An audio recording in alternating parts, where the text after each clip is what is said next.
송혜교 주연의 더글로리라는 드라마 덕분에 학교폭력이 재조명되고 담당 PD가 학폭에 연루되었다는 루머와 함께 사과까지 하는 촌극이 벌어졌습니다. 그런데 학폭이 왜 근절이 안되며 학폭이 발생하면 어떤 조치를 취해야 할까?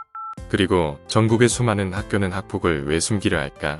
근본적인 의문이 드는 것이 사실입니다. 변호사로서 학폭 사건을 많이 다뤄보지는 않았지만 많은 제 주위 변호사들이 학폭위에 들어가 있고 학폭 사건을 담당하면서 여러가지 얘기를 저에게 해주었기에 좀 더 실사례를 바탕으로 구체적인 학폭 대응과 법리적 분석을 해보겠습니다. 학교폭력은 전 세계 많은 국가에서 심각한 문제이며 안타깝게도 한국도 예외는 아닙니다. 한국은 훌륭한 교육 시스템과 높은 학업 성취도를 자랑하지만 학교폭력 발생률은 상당히 높죠. 최근 보고에 따르면 최근 몇 년 동안 한국의 학교폭력은 언어폭력에서 신체적 폭력, 심지어 성폭행에 이르기까지 다양하게 증가하고 있습니다. 실제로 2019년 교육부가 실시한 설문조사에 따르면 한국 중고등학생의 거의 80%가 학교에서 어떤 형태로든 폭력이나 학대를 경험했다고 합니다. 학교폭력이 학생들에게 미치는 영향은 심각하고 오래 지속될 수 있습니다. 학교에서 폭력이나 학대를 경험하는 학생은 불안, 우울증 및 기타 정신건강 문제를 겪을 가능성이 더 큽니다.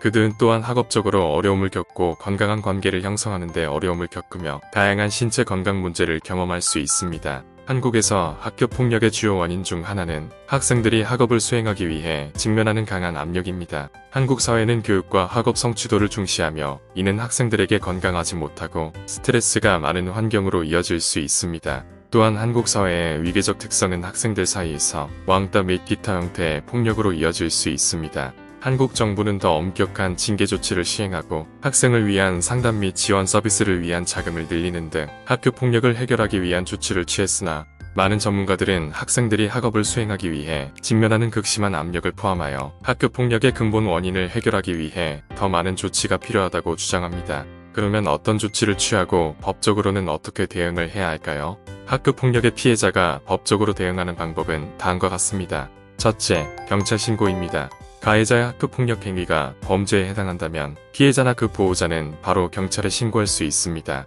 경찰은 즉시 조사에 착수하고 범행자를 추적하여 적절한 처벌을 내리도록 노력합니다. 학교에 알리는 방법은 잘 알려져 있다시피 그다지 효용성이 없습니다. 117로 전화하여 외부 기관에 먼저 신고하는 것이 더 나은 방법입니다. 둘째, 학교폭력 신고센터에 신고. 학교폭력 신고센터라는 곳이 있습니다. 이곳에 학생, 학부모, 교사 등이 학교폭력에 대해 익명으로 신고할 수 있습니다. 셋째, 상담센터의 상담.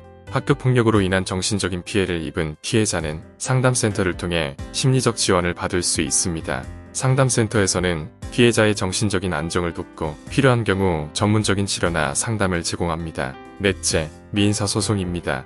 피해자나 그 보호자는 법원에 민사소송을 제기하여 범행자에 대한 손해배상을 청구할 수 있습니다. 이는 다른 조치에 의해서 사실관계가 많이 밝혀진 후에 하는 것이 좋습니다. 부모는 자녀의 행동에 항상 주의를 기울여야 하고 학폭이 실제로 발생한 경우에는 학교폭력 사안 처리 가이드북을 반드시 꼼꼼하게 읽어봐야 합니다. 한국에서는 학교폭력에 대한 대응을 위한 다양한 제도와 법률이 마련되어 있습니다. 학교폭력에 피해를 입은 경우 즉시 신고하여 적극적으로 대응하고 지원을 받는 것이 중요합니다. 또한 학교폭력 예방을 위해 학생, 교사, 학부모 등 모두가 학교폭력 예방과 대응에 적극적으로 참여해야 합니다. 더글로리 드라마를 다들 재미있게 보셨나요?